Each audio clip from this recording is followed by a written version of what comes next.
As I said on Monday,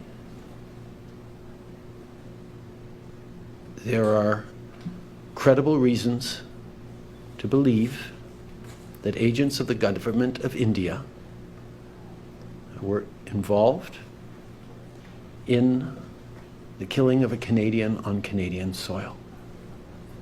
That is something of the utmost and foundational importance in a country of rule of law, in a world where international rules-based order matters.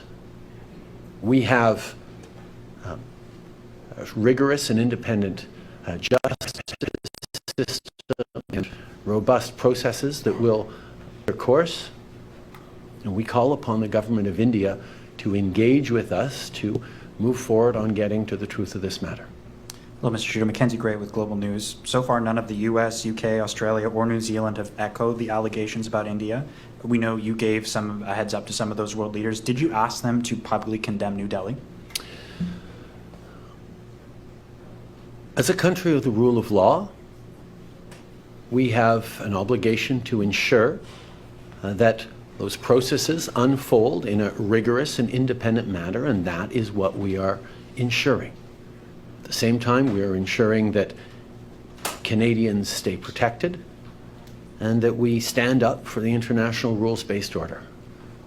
That is something that we are doing, and it's something we are doing alongside our allies. But so far at this point in time, you seem to be alone in echoing these allegations. Are you concerned that Canadian allies have not gone nearly as far as you in this situation? We're standing up for the rules-based order. We're standing up for the rule of law. We're highlighting how unacceptable it would be for any country to be involved in the killing of a citizen on their own home soil. And that's something we will continue to stand for. Prime Minister, since you made your statement in the House of Commons the other day, some of the reactions, some of the conversation's been about the quality of the evidence, how much Canada has. You said it was credible. Can I ask you to characterize it just a little bit further about how extensive it is, how solid it is, and whether you might ever share some of that with the public? So how extensive is this evidence? I think it's extremely important that as a country with a strong and independent justice system, we allow those justice processes to unfold themselves with the utmost integrity. But I can assure you, the decision to share these allegations on the floor of the House of Commons Monday morning was not done lightly. It was done with, or Monday afternoon, was done with the utmost seriousness. Nous avons un système de justice rigoureux qui va suivre les étapes requises, mais je peux vous assurer que la décision de partager avec les Canadiens ces allégations extrêmement sérieuses lundi après-midi n'a pas été prise à la légère. I mean, if I understand correctly, are you suggesting that the evidence was extensive? Is that what you're saying? I'm repeating what I said on Monday afternoon, that there are credible allegations that we need to take extremely seriously as Canadians and indeed as a world. Did Prime Minister Modi confirm or deny these allegations when you talked to him about them? As I said, I had a direct and frank conversation with the Prime Minister in which I shared my concerns in no uncertain terms. Hi, Prime Minister Tom Perry, CBC. Can I ask you, you've been asked about this already, but India has suspended visa services here in Canada. Are we going to reciprocate? Are you going to take some kind of action, tit for tat action in this? We call upon the government of India to take seriously this matter and to work with us to shed full transparency and ensure accountability and justice in this matter. We are a country of the rule of law. We are going to continue to do the work necessary to keep Canadians safe and to uphold our values and the international rules-based order. That's our focus right now. And when the two Michaels were taken into detention by China, you were quite successful. Your government was quite successful in rallying international support for Canada. It seems that countries are less eager to take as firm a stand on India. Why do you think that is?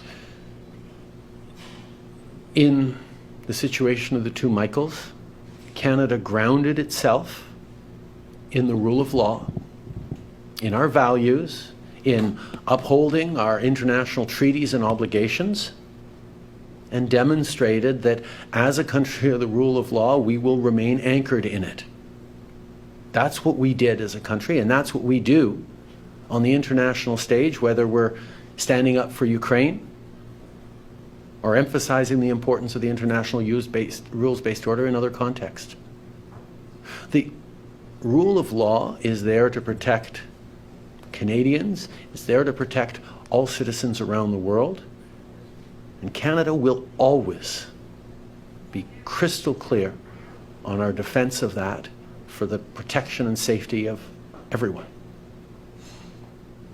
Hello, Prime Minister. Joy Malvin from CTV. I've got a question for my colleague in Ottawa, and I have another question about Ukraine. But first, can I ask you a couple of things about India? Will you share the evidence? And the other question about India is, can you tell us what kind of precautions that Canada is taking, security measures at the High Commission in India?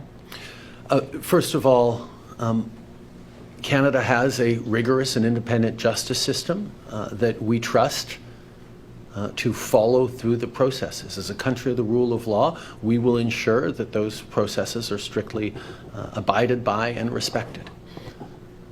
In terms of safety in Canada and safety of Canadians, we always take the safety of Canadians extremely seriously, whether at home or overseas. I can assure everyone that Canada is a safe country. I continue to call for calm and for Canadians to remain true to who we are, open, respectful, grounded in respect and trust in our institutions and our law enforcement and justice systems. Okay. Le Canada est un pays sécure, un pays qui respecte les différences, un pays qui va toujours être là pour défendre la sécurité et le bien-être de nos citoyens, ici au Canada ou ailleurs à travers le monde. Nous allons continuer de le faire.